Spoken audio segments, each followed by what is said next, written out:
Hi, and welcome to the presentation of the PMAD program. The word PMAD stands for Playing Music After Deafness. The PMAD program is a music rehabilitation program, and it is designed for musicians that have lost their hearing and wish to return to their music. My name is Massimo Tonson Latour, and I am the sole writer and creator of this program. Now, this is the presentation of the second part of the program. So hopefully you haven't lost the introduction, which is not sort of part of the program itself, of course. And then there is the program part, the program which is divided in 4 different sections of 4 parts. So far we have done the preface, and now we're into the research part. So please make sure that you watch all the other parts, because otherwise I need to repeat, myself. But I'm just continuing, from where I left off, with the part called, preface, which is the actual study of program. Now we go into this research part. Why do we need to research? Well, it's very simple. When I was given the Cochlear implant, after I completed the sort of rehabilitation period, they gave me this hearing aid. They told me quite clearly that, in my condition, there was no way that I was going to be able to play again. At the very best, I could have probably sort of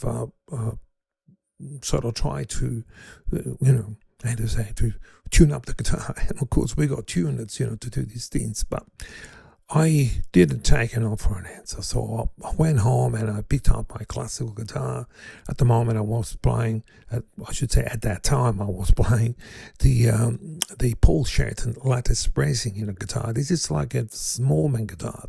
So if you're a classical sort of guitarist, you know what I'm talking about, right? Great quality, but to me, it was absolutely horrible. It sounded like a rattle box. I spent many years in trying to get the right tone across the different periods of music, Renaissance, Baroque, and classical, and so forth. It was just not acceptable, and I decided to give it away. I gave it a bit of thought there, but it was impossible. Plus all the polyphonic arrangements, the complexities of very big pieces, pages and pages of music. I knew that my days with the classical guitar were over.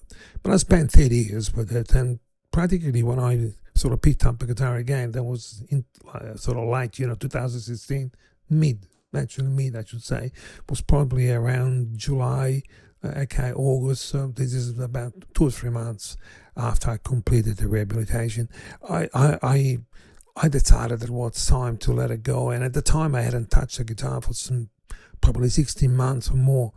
And I just put it aside and I went straight into my electric guitars. And I had a lot of them. I had a nice, collection which I put together over the many years as a musician, and all custom shops and whatever, but they were all hopeless. All top brands, okay? But solid bodies, semi-hollows, from Gibson to Fenders to PRS to Swarovski, name it, Sir, I had them all terrible. There was only one guitar left, which was my Gibson L4 CS, which is a jet stop guitar. It was the only instrument that I had some sort of sound, but it wasn't even a sound. But I felt that if anything was going to happen with that one, because I was out of answers. Practically, I just saw that I was facing this huge brick wall. There was nothing else in front of me, and I felt that what they told me was very much real, But I did not give up. So I put into place all these different type of techniques. As I say already in the preface part of the program, the part that I've already sort of presented to you, I said that my brain, or the brain, contains all these musical information. So I was working towards regaining this information from the brain to fix or cure or make more sense of those frequencies that were coming through the Cochlear implant in my 6th year. So the L4 was working. I started to get really some good results. I started to make the first pieces. I passed the stage of the scales, the arpeggios, the chords, and now I was putting pieces together, and I was sounding quite okay without amplification, mind you. Yes, there was distortions, there was heaps of problems along the way, headaches, small amounts of practices all the time because I could not endure anything too long and this and that. But the biggest problem that I encountered was that I could not maintain the pitch across the octaves. And I realized that it was because of the guitar. So in few words, when you play two E's on different strings, they sound a tone apart, then sort of half a tone here and there, but it was just impossible, right? I have to do something. Obviously, I was using the wrong instrument to rehabilitate. So I started to contact every luthier that I met over the years that actually made instruments, okay, for me, including people overseas that were really kind, that sort of help out. Companies like, D'Angelico, Gibson's, all these people that sent all sorts of information, and everything pointed to one thing. The right woods to get a middle tone or mid frequencies is the maple wood. Now I knew about maple wood. I knew what it sort of did, but wasn't so experienced about sort of laminated jets as top instruments. Okay, and I had to sort of research not just about the wood, and of course I understood that they gave me a kind of tone that was similar to the voice, which is what we normally use these cochlear implants or hearing aids for, right? But it wasn't enough. It wasn't just the wood, and of course the size of the guitar, the thickness of the guitar, and then the type of neck, type of fretboard, type of strings, type of pickups, the type of scale, 24.75 versus 25.5. Why? Well, because if you use a 25.75, it takes longer for a string to pitch than what you do with the 25.5, where there is more tension.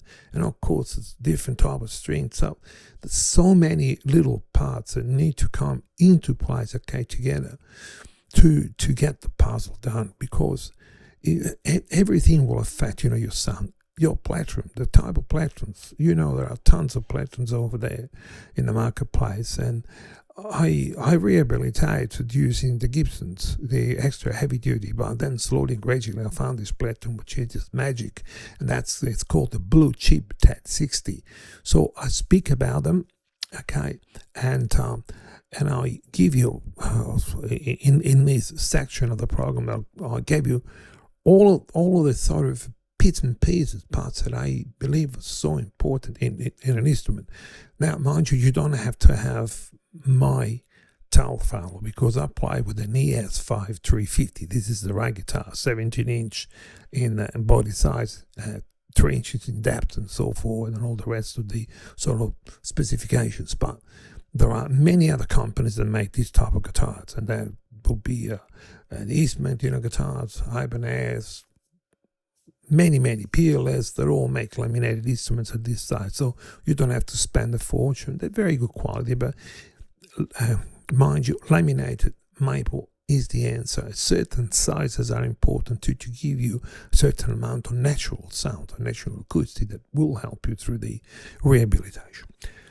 So, as I'm talking to you, I'm also looking at the program, because there are so many things here. I just don't want to miss anything that is important. So, yes, from there on, once you have established the guitar that you need to rehabilitate with, okay, and it doesn't mean that you're not going to be using what you were using before. It only means that you need to distinguish between the rehabilitation period and the rehabilitated sort of period. So once you're rehabilitated, you can do all sorts of things, because I don't play only maple instruments these days. These days I play instruments that are hand-carved, like the Heritage Classic and all the rest, or I play the L4. That's become a very important guitar for me, something that I couldn't do at the very beginning, not successfully, okay? And also would have made my rehabilitation very, very difficult, if not impossible, okay? Not impossible. Now, you have the guitar. What else you need? Well, we spoke about plektrum, and then you need amplification, right? I've used all my life valve amps, countless number of Fender Twins and whatever. My last amp was actually a Mesa Boogie. The Lone Star. I actually bought one of those amps just to try them out. And they were beautiful, fantastic stuff. But practically, I never liked the transistor amps. These days, they make all the sense in the world. I use a transistor amp now, and on the program, I'll speak about Patrick Quilter. This is a gentleman. This guy's a genius, right? That makes the Quilter amplification. Beautiful amps that will work extremely well with jets archtops. It's not an expensive amp. There are many different ones, but I speak clearly which ones and why and whatever. Why an amp has to have an open back and not a closed back, because we need ambient sound. You see, with cochlear implants or poor hearing, you will struggle with any form of reverberation. So you need to open up your sound, and this is why an open back type of amps works so well, where normally a closed back is designed for compression. That's why Marshall quads, they're all closed back, okay? And to all the guitarists out there, you know what I'm talking about, Marshall quads. Right. So when you have an amp and you think that you got, the right guitar, it doesn't just stand there. You got to make sure that the maintenance of this gear is proper. So the amp needs to be taken care of, and the guitar needs to be looked after by proper, luthier, which will make sure that the harmonics are correct, because if they're not, you make your life impossible. Okay, so it needs to be well done. And also, when we tune the guitar, well, we don't try to tune it by ear. That's a bit dangerous there. But I say to you that the best thing to do is to use tuners like the Strobes. I use 3 different ones. I use one on the neck with the pickup on the actual headstock. I use one on the pedal board, and I use one to do the sort of setting on my guitar, which is a Strobe Plus. Fantastic. It's a must-have, because you need to establish your pitch.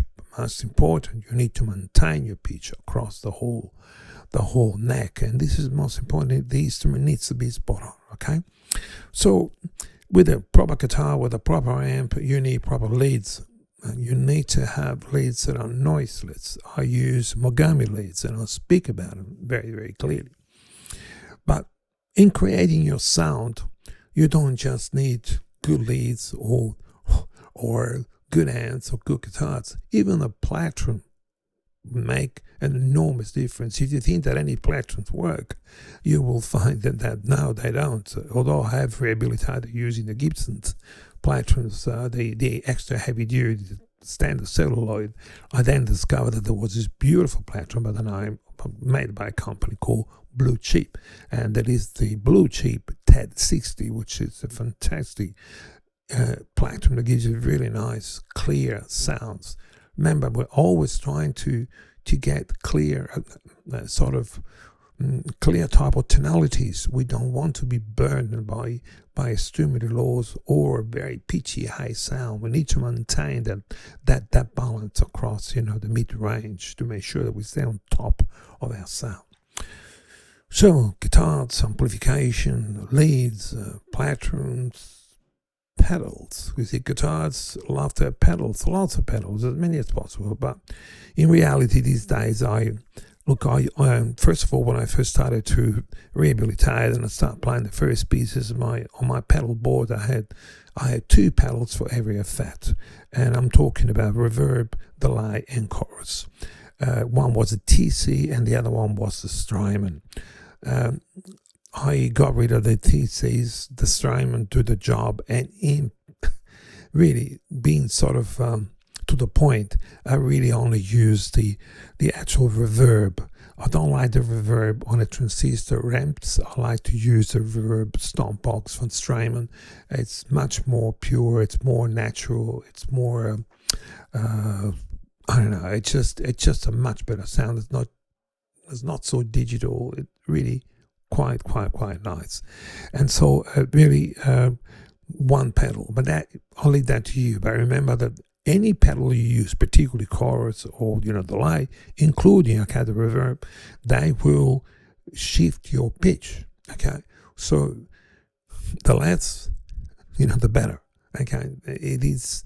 If you look at the limits and you say, "Well, look, but I really want to have that much." Well, if you push your limits, you're only asking for trouble. You need to look at opportunities and what is sensible to what is truly achievable. Okay, so we spoke about guitars, amps, pedal boards, PA systems. Why would you need a PA system? Well, if you're going to do a very small concert where there might be 20 people, 30 people, play for your family or good friends, whatever you do in a very quiet environment, if you only use an amp, you will find difficult to spread your sound. And in having a small a small PA system, I should say, you will be able to spread this sound and make sure that you can maintain your volumes at a very low level, but on the other end you get more sound dispersion. And I use the Yamaha system, which is made of DXR 10-inch speakers. I use 10-inch speakers also on my guitar amp, 10-inch all around.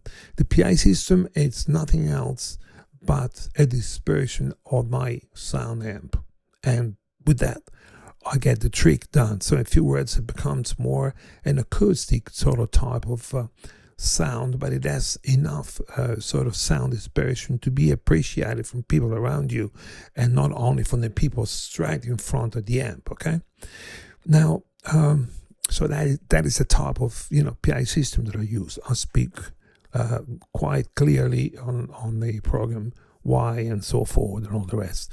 Microphones, we need microphones. Yeah, well, dynamic microphones have been my microphones over the years. I use the the Shure, the 57 Beta, and the standard 57s, of course 58 for seeing all the stuff here. But these days, they're not the microphones anymore. We need a microphone that is purely and simply transparent, something that will give you purely and simply the natural sound that comes from your speaker. And we don't want to add mids. This is what dynamic microphones do. They increase the mid range. So I use the Neumann's TLM 103 and a 102, which is the same ones that I use, when I record. Mainly the 103 is my main sort of microphone, for my recordings. But they are fantastic. They're not super expensive. They're not cheap, but they do the job. And there are others, but I've got to leave that, with you. I'm doing my job in telling you exactly what I've used. I also have a very good dynamic microphone, which is the Sennheiser, the MD421. Now this is a classic. Again, not cheap, but that's very good. For certain things, it does work. But still, I found that my Neumann's, the transistor amps, microphones, they just the answer, to the sound, the kind of sound that I'm trying to produce, which is an acoustic sound, electrical, yes, but acoustic and as natural as possible, but also easy to perceive, because the more mids you add on, the more distortion and compression you get, and that makes your life quite difficult. Okay, so we practically have talked about what we need, for a guitar. But can you use a piano? Of course you can. Can you use the PMAD program for a piano? Of course. It's it's one of those instruments. First of all, it is a polyphonic instrument like the guitar. There are two instruments that don't require any form of backing, and that is the piano, and the guitar. They're both, percussive in many ways. The important thing is that if you go back to your nice big grand piano, you understand that there will be specific frequencies that might not be great, for you to rehabilitate with. So a nice electric Yamaha piano where you can control all your frequencies with nice sort of equalization, a great little sort of transistor amp which is quite pure and whatever, that is going to give you the opportunity to rehabilitate. Later on, you can go back to whatever you can, but you really cannot confuse the word rehabilitation period and being rehabilitated. Okay, that is the thing that you got to always keep in mind. Whatever you do to sort of rehabilitate, it's only temporarily until you can do bigger and better things. Okay, can you use the PMAD for violins, for violas, for cello, for double basses and all the rest? The principle of frequencies remains, the same. Low frequencies are very difficult to be perceived for cochlear implants, and also from sick ears. Okay, particularly when we lose a lot of the lows, as I have, because I suffer, with Meniere's disease, and I still have Meniere's disease in this ear, and I have practically all of my lows have gone. There's hardly anything there. But at the end of the day, by thinking that if you're using an instrument made of cedar wood, you would produce a much brighter sound, a much clearer wood. A violinist might find that a violin sounds better, to them, than a viola. A viola is an instrument which is in between the violin and the cello, has a bit more lows and a little bit less highs. This will depend very much from you. I'm not a violinist. I know nothing about sort of violin. I fret this instrument, as such, I should say. But sound, it's sound. And at the end of the day, if you're going to have a nice beat double bass and you find it hard, well, you know why, don't you? Because the frequencies that it produces are not friendly. So you need to go back to something simple, maybe just an electric double bass made of maple instrument, and start gently working with these frequencies. Keep it very, very clear and whatever, and then slowly and gradually you can increase your frequencies. Once you are past the initial stage, you move in stage 2 and 3 and 4, and from there on, only the sky's the limit. But remember that these cochlear implants, these hearing aids, things that will get better and better and better, with time. But in between, we need to do what we can to achieve, the best results, and we need to be practical. Okay, if you concentrate on the limits, you say, look, I can't do anything. If I would have stopped when I went back home and picked up the guitar again for the first time and said, I'm not doing anything, this is terrible, this is the end, I'm done, I'm finished, this and that, well, it would have been the end. Okay, I love music. I've always been with music. I lost the hearing. I must say I'm fortunate that I've lost at a very late age. It's not like some young children, that are so beautiful. They've been my inspiration, that have lost the hearing when, they're probably born deaf, and they've got cochlear implants, and they make amazing sort of things by trying to play. I mean, never heard the sound of an instrument, the sound of music. And I got completely deaf in the left ear when I was 59. I've been playing for many, many years, almost 50 years, before that. So I'm very fortunate, the way. But I knew that there was a possibility, and that's all it was. There was a possibility out there that my brain would help me out. And with that, I just started, to do the work. So remember, choosing the right gear is extremely important if you want to get, the job done. The PMAD program is quite simply a rehabilitation program. I've already said that in a preface. Having the right gear is just as important as understanding principles of music. You might have all this knowledge about music. You might be a fantastic musician, but you're using the wrong stuff, and there you go. You got no hope. You got no hope at all. And your rehabilitation program is extremely important. This little step by step. My initial sort of trials when I first started playing again, sort of the guitar. Remember with the L4, I used to get these big sort of headaches. My practices were very small, 5 minutes, and I had to stop. I just couldn't go on. And then even when things started, to get better, and I started to play the first pieces, all of my routine practices were extremely small. I was used to sit on the chair and play the classical, guitar, for 6 hours straight, practically. And I'm telling you that is the amount of practice, what sort of needed in order to stay at that level, at that grade. But the point of the matter is, when you rehabilitate, there will be a lot of difficult moments, okay? But time and efforts, okay, and stop there and start again, write everything down that you do, and make sure that you understand that in order to rehabilitate, you need more than just your practical ability or your theory knowledge. You need to have the right gear. And the gear that I'm recommending you, it's gear that I put into place. It's gear that I used after, researching and working with it. And I've changed everything. Practically, I started, with one guitar and I finished with another.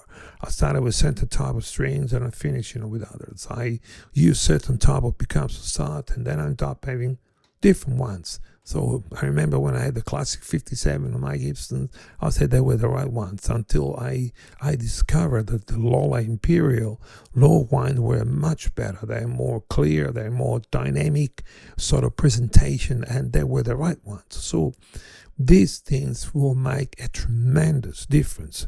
An audiologist is the person to talk about your ear problem. They are the ones, they know everything. You should listen to them and whatever.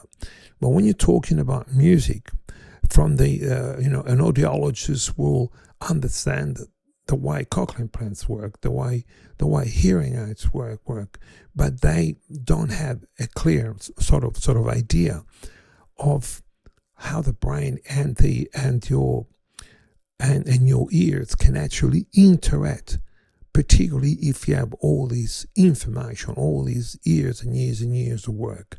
And again, it's not just the knowledge, it's not just the practical ability, but it's also what you use.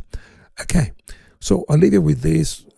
You just need to go through the actual research to understand and learn all of this. A lot of it you will know. It might not be totally new to you, obviously, but at the end of the day, it is, even for guys that are extremely experienced, you need to read it because this is about rehabilitation, okay?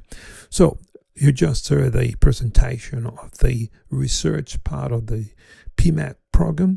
PMAD stands for Playing Music After Deafness. The PMAD program is a music rehabilitation for musicians that have lost their hearing and wish to get back to the music, get back in action.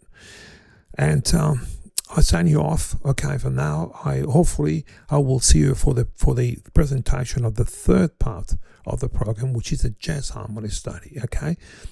Don't worry, as I said before, don't worry about the word jazz. This is just the basic, very, very, condensed study of harmony, which you will need in order to put your pieces, together to organize what you're going to be playing.